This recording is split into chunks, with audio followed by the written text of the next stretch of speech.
Hello everyone, and welcome to the latest MENA Projects update on the projects market in the MENA region in light of COVID-19 and the ongoing situation with regards to lower oil prices, as well as the pandemic and how it's affecting projects activity in the region. Now, my name is Edward James. I'm the Director of Content and Analysis at MEED Projects, and I'll be the host today for this presentation. Just as a precursor to this presentation, just to let you know that it is being recorded, and for MEED Project subscribers and MEED.com subscribers, you will be able to access this within the next couple of days on the websites of both products. If you are not a subscriber to MEED.com or MEED Projects, then you are able to access this webinar live right now. But if you want a recording of it, or you wish to view it, get a copy of it at a later time, then you can access this link at buy.meed.com/webinar, where you'll be able to get an offer to purchase this. And the offer for non-subscribers includes a money off voucher for MEED products worth up to $500 and a one-to-one consultation with me. So something that is well worth looking at. Okay, so just before again we start, just want to let you know that most of the data in this presentation is sourced from MEED Projects. MEED Projects is an online project tracking service covering all major projects in the region. If you want to find out more about it, then please visit our website at meedprojects.com. Okay, let's start off looking at how COVID-19 is currently affecting the world with some up-to-date information on cases and economic impact. You can see here that infection rates globally have continued to increase. 189 countries now impacted. We've had 196,000 cases worldwide over the last week, and we're close to 6 million cases worldwide. And unfortunately, we've had more than 350,000 deaths, of which 100,000 plus has been in the United States. So we're still quite severely affected by COVID-19 and the pandemic. You can see here on this slide how each country, major economy in the world, has been affected, and the stimulus provided by each state, by each country, led by the US at nearly close to $5 trillion in terms of economic stimuluses, then Japan at more than $2 trillion, Germany at more than $1.2 trillion, and Italy at more than $1.3 trillion. You can see that on the right hand side, that active job market has, active jobs obviously has declined in each market. In the US, for example, there are now more than 40 million people unemployed in the last 2 months due to the coronavirus situation. So it's still a very severe situation, even though in Europe and some other markets in Asia, the number of cases is starting to decline and the economy is opening up. We still have a very serious situation around the world. And the impact of coronavirus, of course, has been economic lockdowns and a decline in economic activity. You can see here how recent growth rate projections have been revised, and that most countries of the world, most major economies, are going to see a fall in economic growth and the size of the economies this year, ranging from -4% to up to 18% decline in Italy. The only two markets expected to show some growth this year are India and China, albeit a much lower rate than originally forecast at the start of the year. So economically also, we've been quite hard hit, unfortunately, by the pandemic. From a commodities and stock markets point of view, we all remember, I'm sure, just in March, a very sharp fall and contraction in global stock markets, as well as the oil price. As we all know, the oil price fell into negative territory at one point at the end of March, in April. Since then, we've seen some recovery in stock markets as well as in the oil price, so that oil is currently hovering around the $30 a barrel mark. It's still half what it was at the beginning of the year. And we'll look at we'll be talking about the oil price and its impact on the region later on in this presentation. From a regional perspective, we've had more than 440,000 cases in the MENA region. Iran has been the hardest hit country, was one of the first hit, and is still the hardest hit, followed by Saudi Arabia, then Qatar, the UAE, and Egypt. There are recent worries in Iran after declining new cases of a wave of second wave of infections in the Islamic Republic, which is something clearly that we'll want to take a closer look at as time goes on to see whether that will be replicated in other markets. Certainly in the UAE, recent good news from Dubai is that there was major relaxation restrictions. Offices now can be and malls can now be operating at 100%. On the other hand, we've seen Abu Dhabi close its borders while it conducts a major testing program. So we've had some moves forward and some moves back in some instances, but in general, there is a stabilization in the number of cases and a gradual decline in deaths in the MENA region, but still a long way to go before we are back to normal. Okay, so that's the context globally, and what does that mean for the impact on the projects market in the MENA region, the GCC? So not much change really in terms of government reactions to the low oil prices and the economic lockdowns in terms of project spending. We've got across the board announcements from different countries that they plan to cut costs as their revenues decline due to the lower oil price and due to the economic lockdown. And we've seen billions of dollars of savings being announced from the budgets in each country. For example, Dubai announced 50% cut in capital spending, seeing more than $8 billion of cuts announced in Qatar. We've seen delays in some projects. This has all been announced over the last month and is similar to what we went through in the last webinar that I did a couple of weeks ago. And the situation hasn't changed that much, but we're still seeing more and more projects, unfortunately, being put on hold and delayed. And we'll see that in the next couple of slides. Just a note, I'll be taking questions at the end of this webinar, this presentation. So if you do have any questions as we go along, please feel free to put them into the Q&A box, and I'll do my best to answer them once we've done this, once I've gone through this presentation. So in terms of the first 5 months of the year, what has been the impact of COVID-19 on the projects market? So we can see here that on a country by country basis, we've seen very sharp declines in project spending on a year-on-year basis. We can see, for example, in the first 5 months of the year, sharp declines in Saudi Arabia, UAE, Oman, Jordan, Iraq, in terms of project spending when we compare it year on year for the first 5 months. And if I take the whole MENA region in total, we can see that there's been a 21% decline in the first 5 months of the year on year. So in the first 5 months of 2019, we saw close to $50 billion of contracts awarded. In 2020, we've seen $39 billion, 21% decline. And that's for January to May period. Now, if we go to just May, then the impact is even more severe, as we might expect, as May was I guess perhaps the worst month in terms of the impact of the economic lockdown, and the first real full month of that impact. We can see that total spending in the region declined by 81% in terms of year-on-year comparisons. You can see here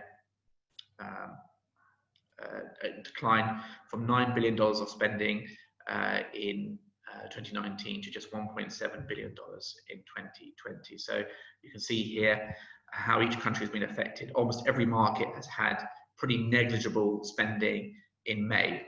Perhaps not a real surprise given the situation, but nonetheless, still quite shocking when we see it in reality. So we've seen an almost halt, a complete halt in project spending in May this year.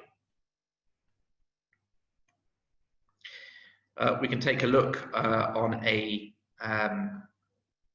sector basis. You can see here for the first 5 months of the year on the left-hand side, we've seen a 38% fall in spending in the construction sector, from nearly $21 billion in 2019, first 5 months, to just $13 billion in the first 5 months of 2020. Almost all other sectors also badly hit. And then again, when we look at May only in the MENA region, you can see that spending is pretty much completely disappeared, as again you might expect.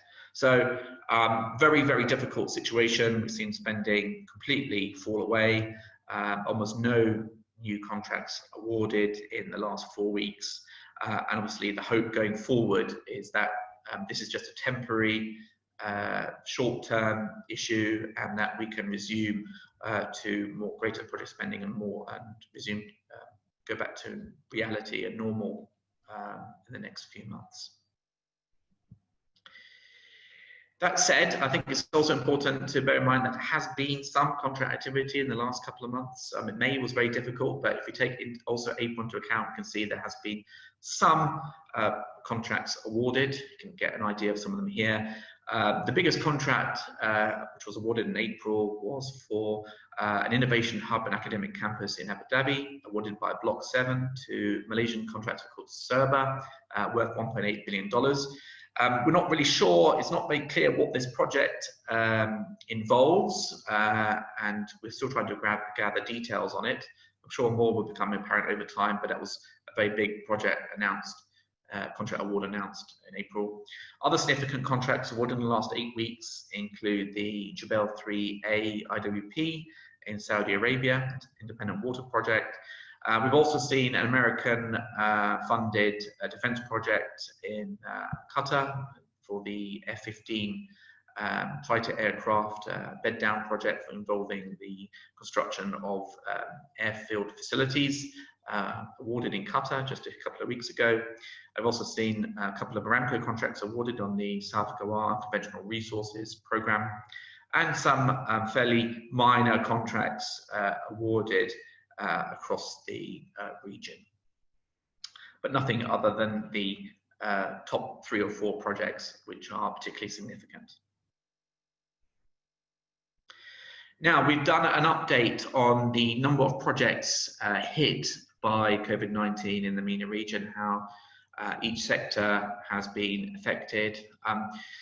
Since the 1st of March, we've identified 1,332 projects which have been either delayed, suspended, or cancelled as a direct result of COVID-19. And you can see here on the left-hand side how they're distributed by country. We've seen more than 520 projects affected in Saudi Arabia, 383 in the UAE, nearly 200 in Qatar, more than 100 in Kuwait, 85 in Oman. Now, Saudi Arabia and the UAE have the most projects, so perhaps not surprising that they've also seen the largest number of projects affected. And the total value of projects impacted is more than $460 billion. So clearly, we've seen quite a hard impact from low oil prices and the pandemic on project activity and tendering and project execution. Now, when we look at this same data by proportion of projects affected, we get a slightly different picture. So we can see that construction is the worst hit market in terms of delays, postponements, and cancellations, with 580 projects affected. However, there are more than 3,300 active construction projects in the GCC, so only 16% of all construction projects have been affected so far that we've identified, whereas 32% of all projects in the transport sector have been impacted. That's some 443 projects worth about $150 billion. 47 projects representing 47 gas projects representing 28% of all projects in that sector have been affected, worth more than $50 billion, and so on. We can see that the worst affected sectors proportionally are gas and transport, whereas chemical industry have been less affected as a proportion of all projects. Now, what we can do, we can take that data and analyze it in terms of risk for each sectors and create this kind of bubble chart. You can see here that in terms of size of projects, in terms of the overall size of the market, construction is clearly the largest sector with the most projects, both by number, nearly 4,000 projects, and also by size of pipeline, more than $1.2 trillion of construction projects active in the market at the moment. However, in terms of risk, it's of medium risk when we're looking at projects cancelled or affected by COVID-19 as a proportion of all construction projects. On the other hand, transport is a fairly large sector in terms of size and both by number of projects. You can see here has quite a high risk, and along with gas is some of the two sectors most affected by the situation. On the other hand, on the other side of the scale, we've got industrial and chemical, both fairly small sectors, both in terms of size of market and number of projects, but fairly low risk when compared with other sectors. So clearly the market has been quite hard hit by the pandemic in terms of both project cancellations and overall project spending levels and contract awards, as we might expect. But I think in this situation, I think it's important to look at some of the opportunities going forward to understand how the market is going to perform. So we still have, at least in the GCC, a number of projects which are in tender, which are underway, where tenders have either been issued or where bids have already been submitted. And I think this gives a guide to how the market can perform over the short to medium term. Now, as you can see here on this list of these types of projects in tender, we can clearly see there's more than $40–50 billion worth of projects, which in theory could be awarded over the next few months. However, I think it's important to bear in mind that not all of these will proceed. Certainly some of them will be delayed, some of them might not proceed at all. However, it does give an indication of the kind of activity levels in the market and what could potentially be awarded in over the next few months. We've got a range of projects here, ranging from the largest one, which is obviously is the Qatar LNG program. It's a huge project which ostensibly should have been awarded in 2020. We'll wait and see whether that really is the case, but it's certainly the biggest project in the market right now, and certainly something we'll be looking at very closely. Another very large project is the second round of the renewable energy program in Saudi Arabia, solar and wind energy program, multi-billion-dollar program, which is using project finance as it's being done on a PPP basis, and therefore hopefully will be awarded over the course of this year. Likewise, we're hopeful that ADNOC's key project, the Helen Gasha sour gas development, the major packages on that, which run into the billions of dollars, will also be awarded this year. We've got a number of power and water projects, the Tuila B upgrade and expansion, currently out in the market. Bids submitted for that a couple of weeks ago. The facility EIWPP in Qatar, the airport, Al Maktoum International Airport main works contract, long-awaited deal. Bids been under evaluation for a long time now, and we'll wait and see whether Dubai decides to proceed with that project or not. The Qiddiya project in Saudi Arabia, funded by the PIF. A lot of obviously attention will be on the PIF projects program.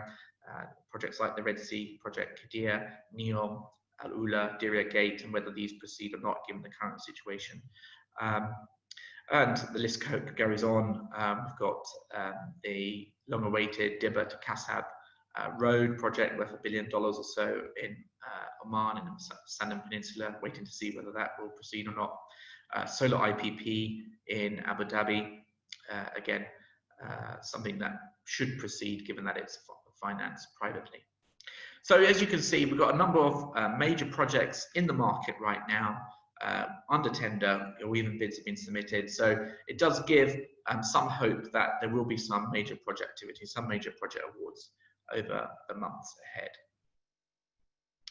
Now, it's taken into account these projects, and as well as taking into account what's happened in the last couple of months, that we've created or revised our forecast for for contract awards in the GCC this year.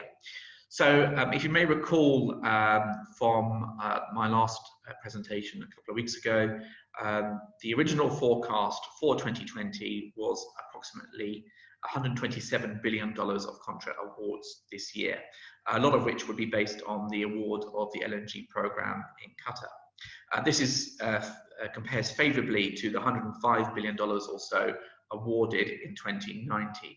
So we were, at the beginning of the year, expecting a significant uptick in project award levels and project activity this year.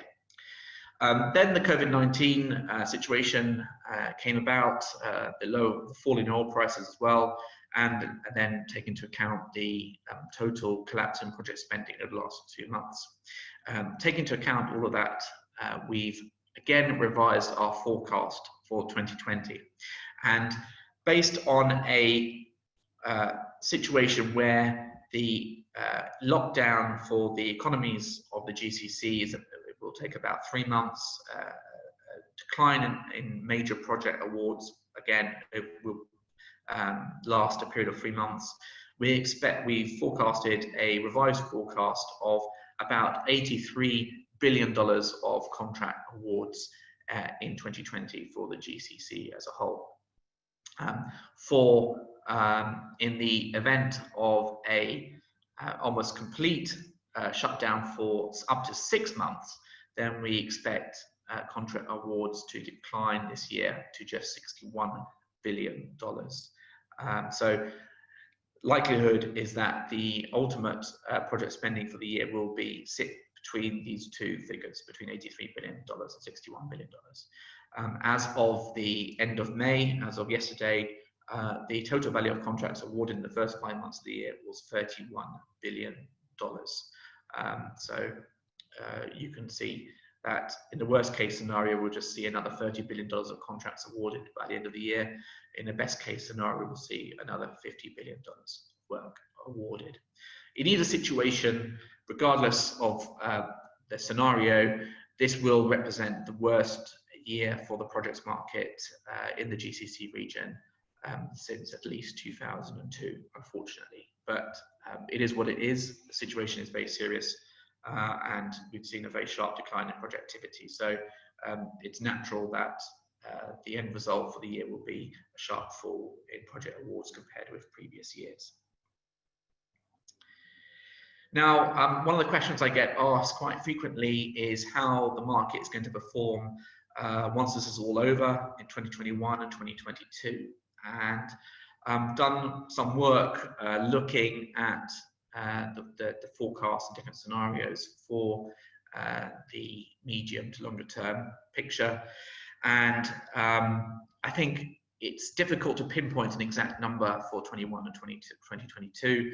I think it will depend greatly on the oil price and whether the oil price will be able to return to 2019 levels, around $60 a barrel, or whether the oil price is going to stick at the current level around $30 a barrel. We'll also have to take into account whether the return to normality after COVID-19 is quick, or whether it will take several years for sectors like tourism, aviation, and retail to return to pre-2020 levels. On that situation, we've created a different best case and worst case scenarios for 21 and 22. And as you can see in 2021, on the best case scenario, when oil prices increase and economic activity returns to pre-2020 levels, we are expecting at best contract award levels similar to 2019, i.e. about $105 billion. And a worst case scenario, barely more than $80 billion. And a similar picture for 2022, marginal improvement on 2021 to about $110 billion in the best case scenario, and in a worst case scenario, about $90 billion. Still much less than 2019, 2018 levels. I think it's important to remember that the market in the GCC was certainly already in decline from 2014-15 levels when oil prices were about $100 a barrel. We have seen, regardless of the pandemic, a decline each year in project activity. And I think what we've seen with the coronavirus and the oil slump is simply an acceleration of that trend. But it will take an increase in oil prices and a return to economic normality for project spending to return to 2019 levels. So that's our longer term forecast as it stands today. Clearly the situation is very fluid. There are a lot of unknowns. We haven't got a crystal ball, but that is our best case and worst case forecast for 2021 and 2022. At the same time, I think it's important to take into account the future pipeline of projects in the region. The pipeline is still very significant, more than $3 trillion. What we're not seeing is, so far, a widespread scrapping of projects. Certainly we've seen delays, we've seen postponements, we might see some rebudgeting and rescoping of projects, but we haven't seen any significant announcements about the total cancellation of projects. And therefore, the pipeline of longer-term projects is still pretty healthy. As I said, more than $3 trillion, led by Saudi Arabia at more than $1.2 trillion. Then the UAE at close to $800 billion. Egypt, Iraq, Kuwait, Iran, Qatar, Oman, and Algeria, and following between 100 and 200 billion dollars. So there's still a very significant requirement for projects in the region, still a very significant need, still a very significant pipeline, and that is I guess the one factor that can provide some confidence in the long term for the projects market in the region. Population is still growing. In the long run, the economies are still growing. There's still a very significant need for infrastructure, particularly social infrastructure such as housing, schooling, and healthcare. And there will, regardless of what happens, still be many opportunities in the projects market for companies for a long time to come. Now, I wanted to look at some of those key projects and key project opportunities that will provide some potential work for companies in the projects market space over the next few months and years. And I wanted to focus on PPP projects. Now, why PPP projects? Well, I think as we've all seen, there is a decline in government spending in projects. Governments have less money to spend. And as a result, we are going to see more and more projects to be financed and developed, built and operated by the private sector. We will see an increasing number of PPP projects. And PPP projects have a greater likelihood, I think, at the moment of going ahead because they are not dependent on government spending. They are more dependent on private sector financing. And so there are less dependencies on the oil price, and as they're being developed by the private sector, have a greater chance of going ahead. So I want to just go through some of these PPP projects across different sectors. One of the most interesting ones, I think, is a project in Oman, which is the Salalah Fumrate Truck Road. This is linking Salalah and Fumrate, which is about 80 kilometers to the northwest of Salalah.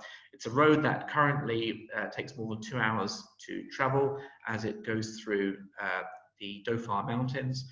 The aim is to cut journey time between the two, between Salalah and Fumrate, by building a new road through the mountains, lots of tunnels and viaducts.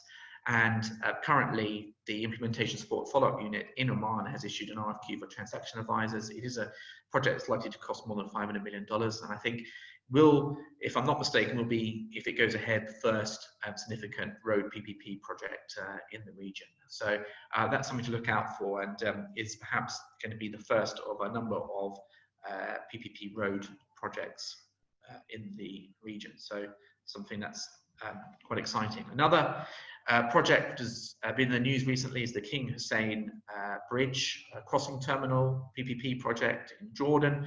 The IFC and the Ministry of Public Works and Housing recently issued expressions of interest, or request for expressions of interest from international developers and contractors for this project, which is basically involves the construction and operation of a new terminal and ancillary facilities for passengers and cargo at the King Hussein Bridge, which is sometimes called the Allenby Bridge, which is on the border of Jordan and Israel. This is again a very significant project, costing about $200 million, and offers again a good opportunity for developers and contractors to come in, finance, build and develop this project. Again, it's fairly unique in that it's one of the first of its type of projects like this being done on a PPP basis in the region. So again, is another interesting and significant development.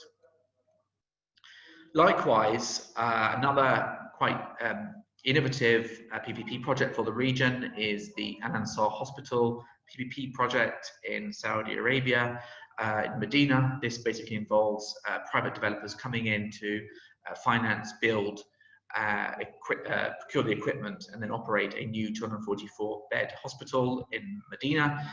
It's part of the Saudi 2030 vision. It involves operating theatres, emergency department, and the construction of a new hospital. It's being implemented by the National Centre for Privatisation PPP as one of a number of PPP projects in the kingdom. There's a lot of interest in this project.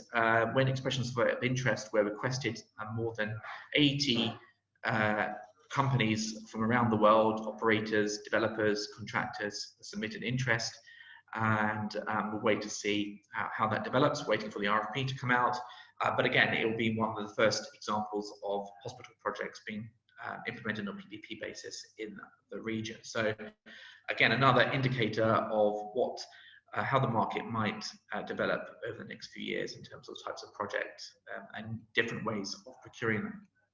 Likewise, another project which a lot of people are interested in is the new King Hamad Causeway project linking Bahrain and Saudi Arabia. It's a 25-kilometer long road and rail causeway linking Dammam with Bahrain as an alternative route to the existing King Fahd Causeway project. There is obviously demand for a new link between the Bahrain and Saudi Arabia, and so far we're waiting for pre-qualification for this project to start. The legal, technical and financial advisory contracts were signed just a couple of months ago. It's a huge project worth at least $3.5 billion, and we know that there's very significant demand for this project, and therefore it should be quite feasible, and we're waiting for this project to progress and tender documents to be issued.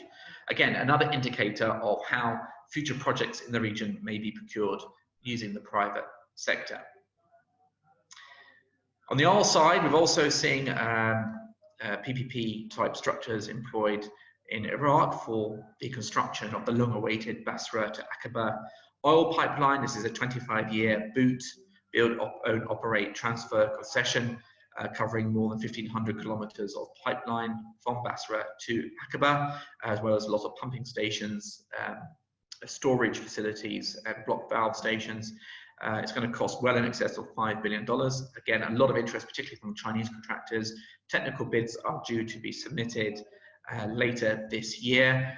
And again, it's a project privately financed, not dependent on government financing, and therefore is more likely to go ahead in the current conditions, given that obviously the Iraqi government is short of funds, and therefore any project that involves the private sector has a better chance of proceeding. So we'll wait and see how that proceeds and how it goes. And again, it gives an indication of how other future similar projects across the region could potentially be procured. And finally, again, another innovative project done for the first time in the region. We've got two major school PPP programs in Saudi Arabia and Qatar, both of which have already been launched, and in the case of Saudi Arabia, already signed. The first wave in Saudi Arabia, we had 60 school projects, a concession agreed to design, finance, build and maintain them, signed last year. And in the second wave, another 60 schools in Medina, so 50,000 students. That is also currently out in the market. Expressions of interest were received late last year, and again, we're waiting for the RFP and bids to be submitted for that to the Tatweer Buildings Company. That's a major project running into the hundreds of millions of dollars, involving construction on a very large scale. And that is just a second wave. There are multiple more waves to come. And given the constraints of government finances at the moment, I would expect that this will be accelerated.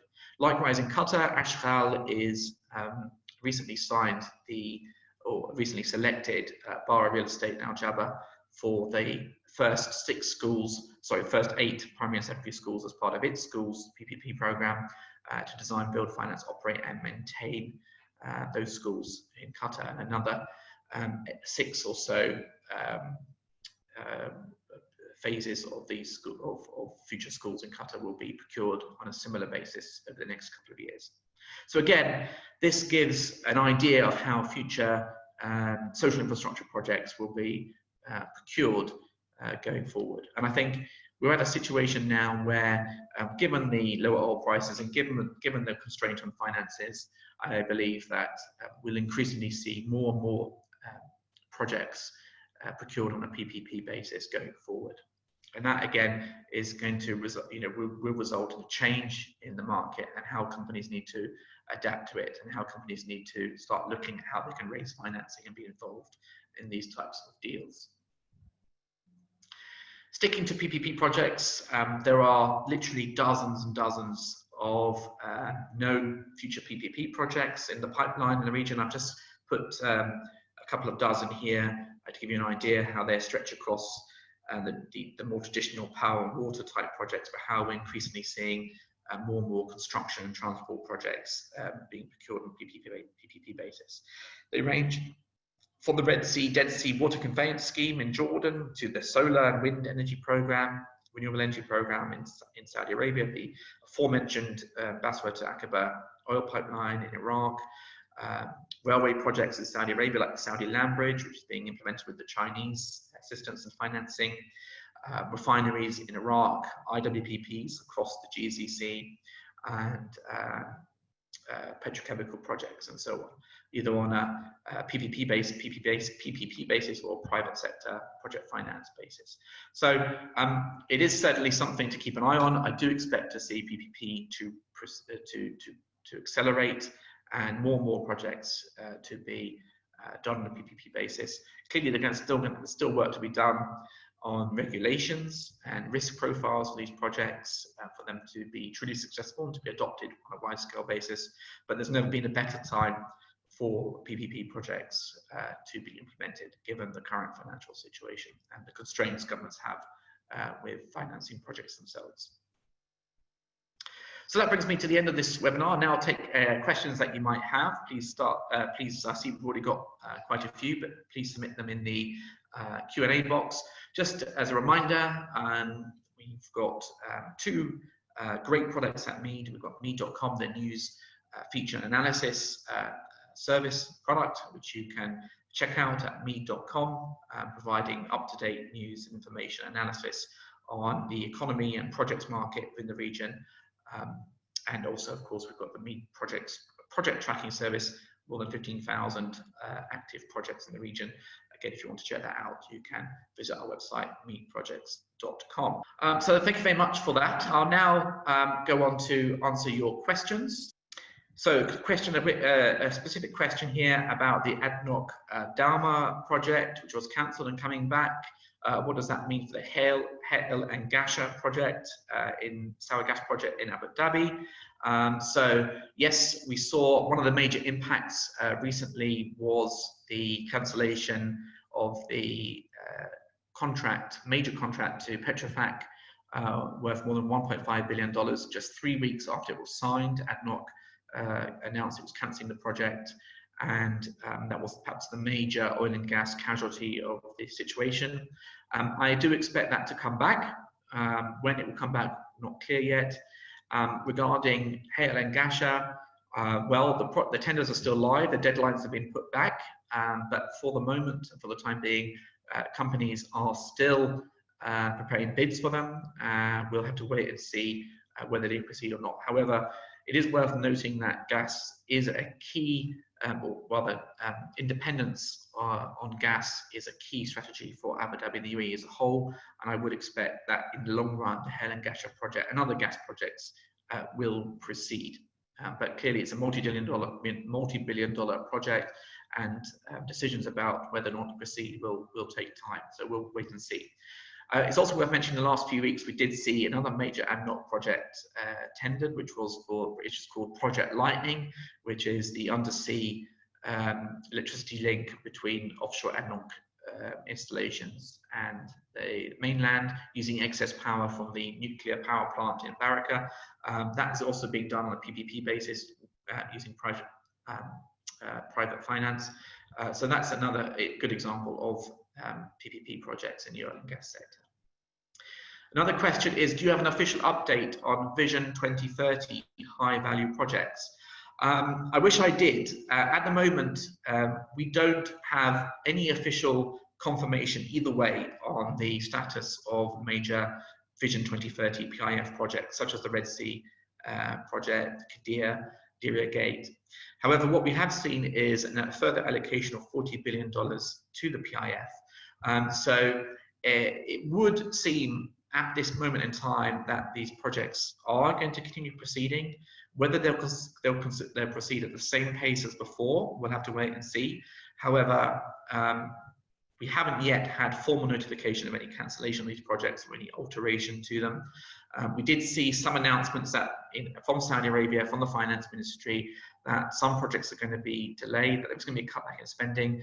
However, I think it's still too early to know what the full impact that is going to be on these projects. So for the time being, we'll assume that they're still there and that they're still proceeding as planned. What is the basis or logic supporting the short-term outlook for construction sector projects over the next few months? Well, I think the basic prognosis and mood I've given for construction in the region is fairly negative, given that in May, the month of May, we saw a complete collapse in spending. We'll obviously have to see how June proceeds, how the economic situation evolves, how the COVID-19 situation pans out in the region. But I think we are going to be set for a difficult few months ahead while governments reprioritize spending and their project plans, while the economies adjust. And I think that's reflected in the forecast, where we are seeing again a decline in project spending in the region. I think we will end up with between 60 and $80 billion of project awards this year, which is obviously way more than 50% below what we originally expected for 2020, and certainly well below 2019 levels, and certainly below previous years. So I think a lot of the outlook is really guided by the performance in May, as well as April and the first 5 months of the year, and take into account the context of the situation as well as the different drivers. So I hope that answers, that provides a bit of context to our forecast and what we expect to happen over the weeks and months ahead. Can you provide a sectoral breakdown of the revised forecast? That is something that we can do on a research basis for you. We're still working on this forecast and providing a breakdown for that. It's very difficult to provide an accurate forecast at the current time, given the fluidity of the situation, given the sharp changes in oil prices and the pandemic and what's happening. So at the moment, we've kept our forecast on a country by country and overall basis, but certainly as the picture becomes clearer, we will be also providing a sector by sector forecast too.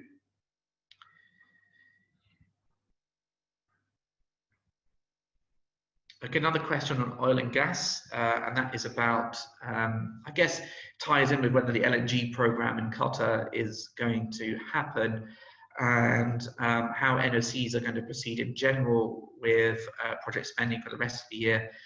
It's really, really difficult at this stage to know what will happen. Gas projects in particular are fairly critical to the long-term strategies of each country in the region. Everyone wants to become self-dependent on gas and less reliant on imports where possible. And in some countries like Qatar, the LNG program is really, really critical for the long-term vision of the state. So in the absence of any official confirmation of what's happening, and in the absence of any official cancellation of projects or any known cancellations or postponements, we still do expect the energy program in Qatar to proceed. Whether or not it proceeds this year in terms of contract award or not remains to be seen. However, generally speaking, that program, as well as gas projects elsewhere, whether it's an unconventional resource program in Saudi Arabia or the Dalma and Gasha projects in Abu Dhabi, we do expect those in the long run to proceed, given that they are critical for both power generation purposes, for development of industry in each country, and for dependence on or self-dependence on each country's own gas production. Good question. $31 billion of projects awarded already this year in the first 5 months, but how many are likely to go ahead? Well, that's a very interesting question, isn't it? Obviously, a lot of projects won't have been awarded in February, March. The situation will have deteriorated or changed quite rapidly and quite significantly since then. Of course, a lot of those projects will be affected and will be impacted. We have been in touch with each of those projects. We have been identifying what the situation is with them. And at the moment, they haven't been affected by the situation. They haven't been postponed or delayed, but of course that might change. So we'll just have to wait and see. But I would expect there to be some challenges around some of them. Yes. Okay, so what does the state bring to some questions about PPP and PPP projects. Like one of the questions is, what does the state bring to the party on the Al Ansar PPP project in Saudi Arabia? And this is a very good question because clearly one of the reasons we haven't seen PPP projects outside of power and water sector really take off in the region is one, an unknown demand, or the risk being too high for the developers to take on, or perhaps because the regulations haven't been sufficiently developed in each country for developers to be fully comfortable with financing developing PPP projects. So in terms of the hospital project in Saudi Arabia, it's one of a number of PPP projects, along with a lot of wastewater, power, desalination, school projects on the PPP basis in the kingdom. In terms of what the state brings, well, the state brings demand. Essentially, the state says, well, the project's going to be built in Medina. We know that every year there's going to be a large number of pilgrims coming to the region on Umrah or Hajj. We know that there is a certain demand. We know there's population growth. We know that demand for healthcare services will increase. The state may well also inject some equity, being an equity partner in the project. But it's very different on a hospital project or construction project, unlike a power project or a water project where the state can guarantee offtake or where the state can guarantee feedstock at low prices. In this case, in construction PPP projects, the state can only act in a more limited way by guaranteeing the land, for example, or guaranteeing that they won't build competing hospital projects nearby, and then they can invest some equity. And it's the fact that there are more unknowns in projects like this, PPP projects like hospitals, why we haven't seen so many projects in this sphere or this sector until now. But the urgency for private sector finance projects has never been greater, and so we would expect the government to make more concessions around the risk for these types of projects if they are to proceed, and we would expect that to happen. Likewise, I've got a question about King Hamad Causeway, where it's PPP basis. Yes, the government has confirmed that they will be requiring the private sector to come in to finance the project.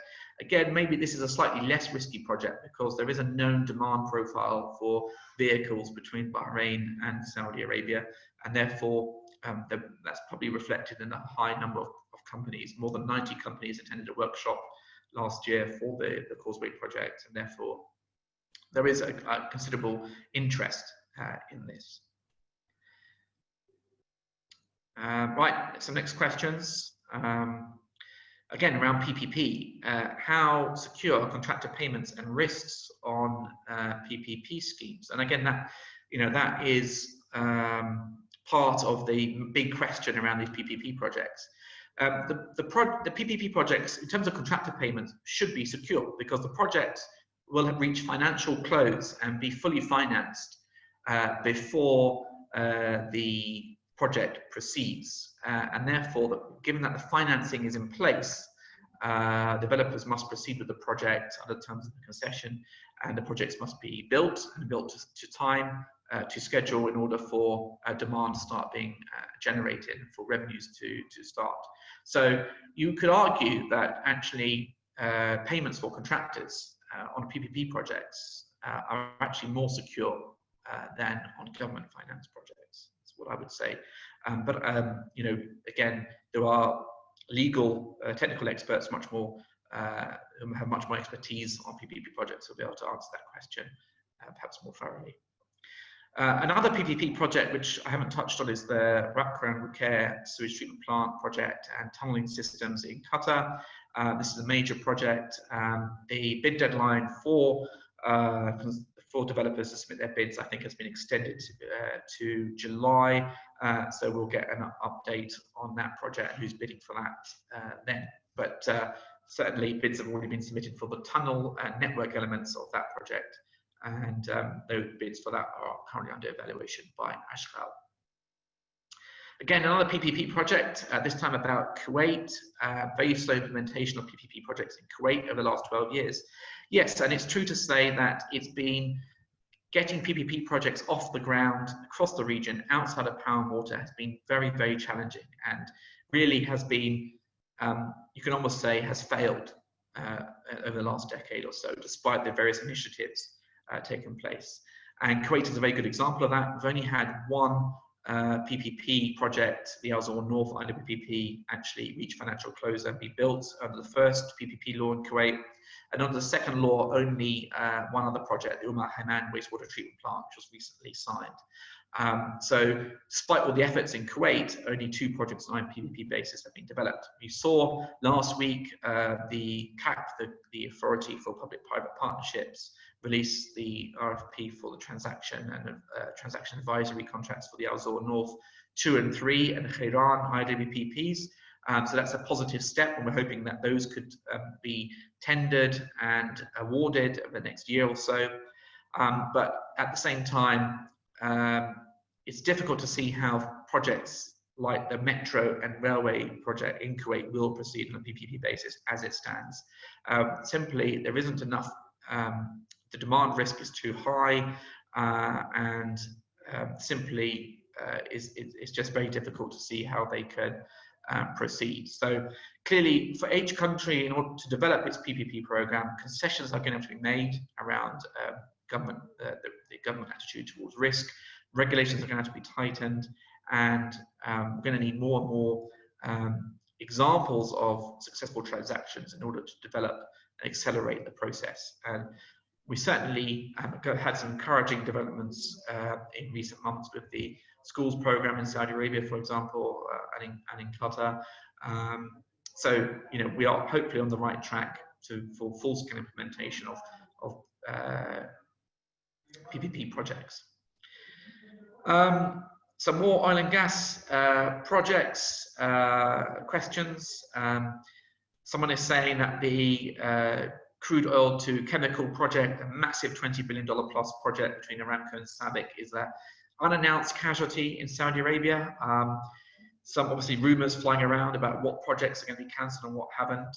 No official confirmation on that, but we'll wait and see how that pans out.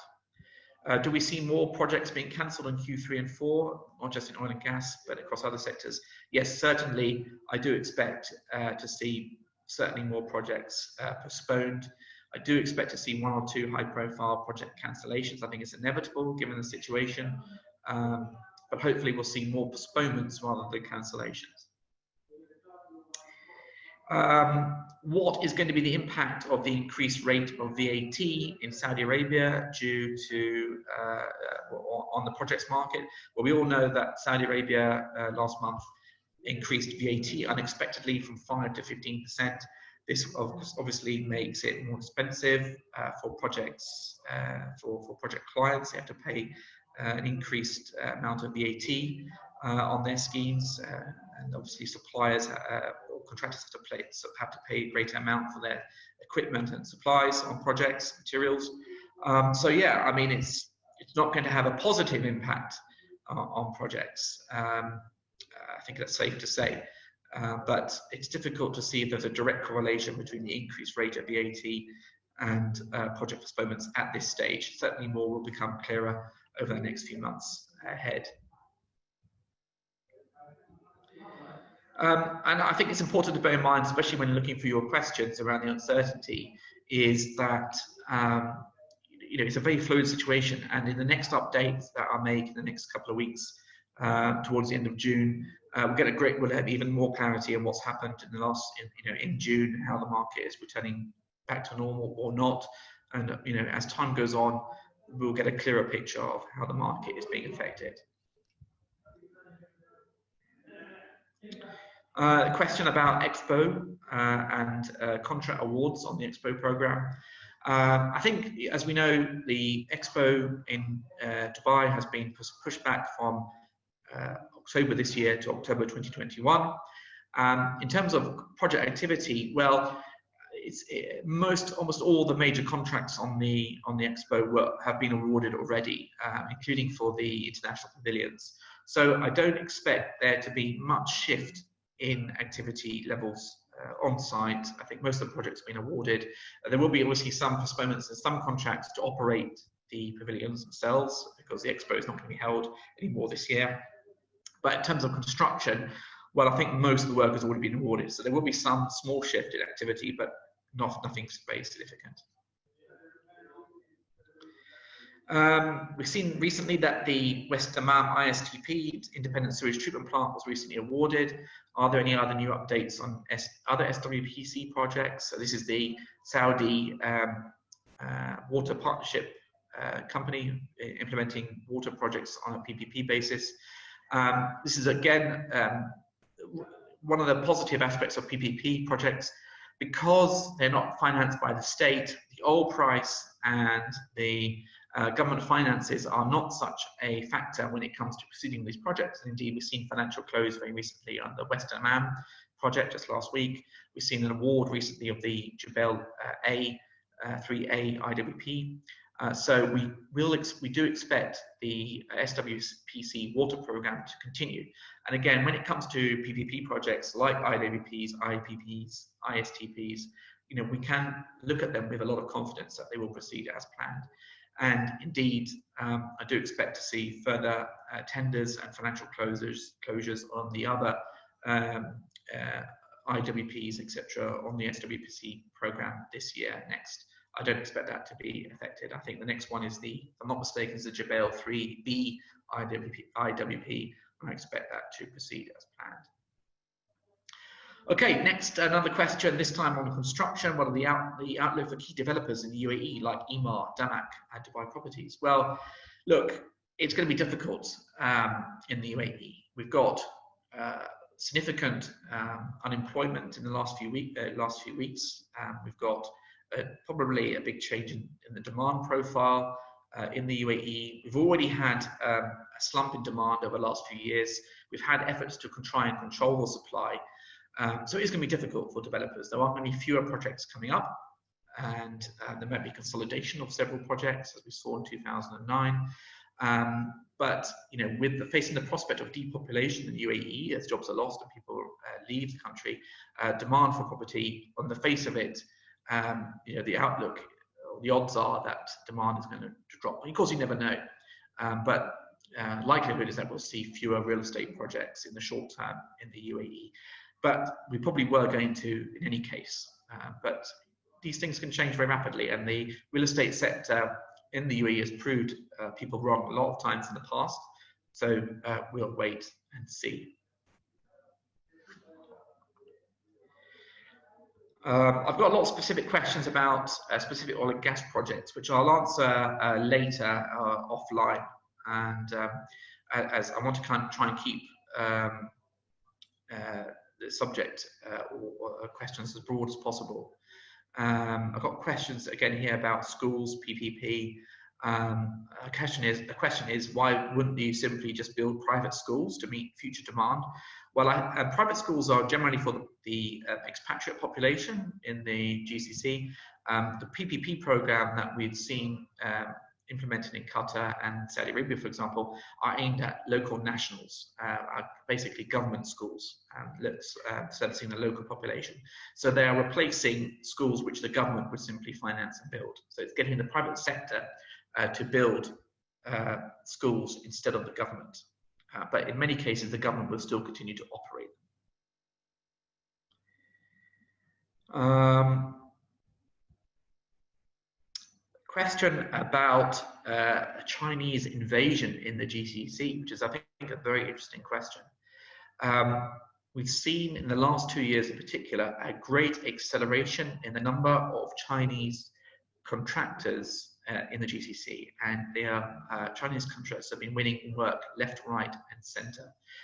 Chinese contractors have the benefit of bringing finance to projects, as well as being very competitive on them, as well as being very hungry to increase their exposure to the GCC region, especially if you see if you think there might be a slowdown in China itself due to the pandemic. So I expect this trend to continue, and I expect Chinese contractors to be very aggressive and to come in very strongly on PPP projects, but also on normal EPC type deals where they can bring some financing to projects. And that's going to become more and more commonplace. And I think non-Chinese companies need to adapt to this and to prepare to see more and more Chinese companies coming in. Almost every week, I see a new contract awarded to a new Chinese contractor or division in the region, and I think that's something that everyone in the projects market space needs to accept is going to accelerate and continue to happen.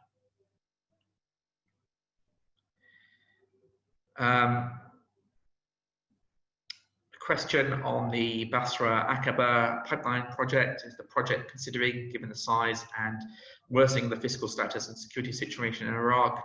Well, that's the beauty of PPP projects, is that it doesn't depend on the fiscal situation of the government. Because it's financed by the private sector, it doesn't really matter if the government has the money. The government is not involved in the financing and the payment of the project in terms of how the cost of building it. They are instead going to be paying over the long term for the transport of crude products within it. But that's why we're seeing, I think, an increase in PPP projects because it makes sense for the government to start outsourcing project development to the private sector. What is, of course, will be a factor is the security situation in Iraq. However, we do know that Chinese companies in particular are very involved in this oil and gas project in Iraq and are very keen to be involved in it. Based on the interest in this project, I believe most of them are taking into account the security situation and is something that is a risk they're prepared to bear when it comes to financing and developing it. How do you see the requirement of consultancy services, legal, technical, and financial in GCC region in terms of PPP delivery? Well, almost every PPP project and program in the region requires technical, legal, and financial advisors. And if you look at all these PPP projects, that's the case. So, for example, on the King Hamad Causeway, you've got Mont McDonald as the technical advisor, you've got AS&H on the legal side, and you've got HSBC on the financial side, just as an example. So it's a typical situation for all PPP projects. And so clearly, if you are a technical, financial, or legal advisor, there's going to be a lot of opportunities coming up in the years to come, a lot of growth in that area.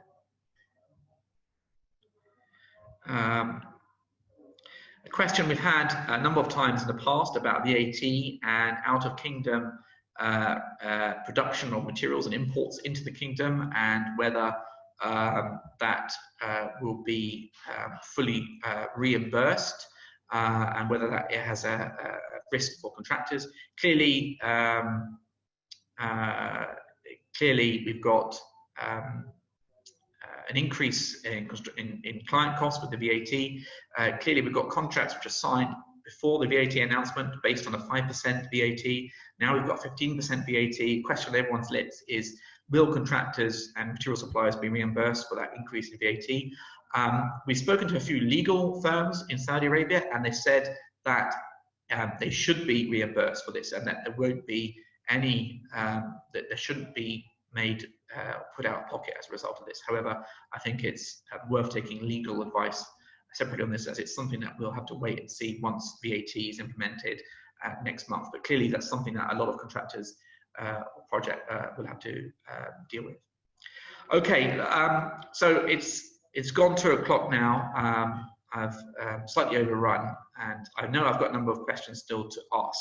Apologies that I haven't got around to answering all of them. We have marked which questions I haven't answered, and I will answer them offline for you.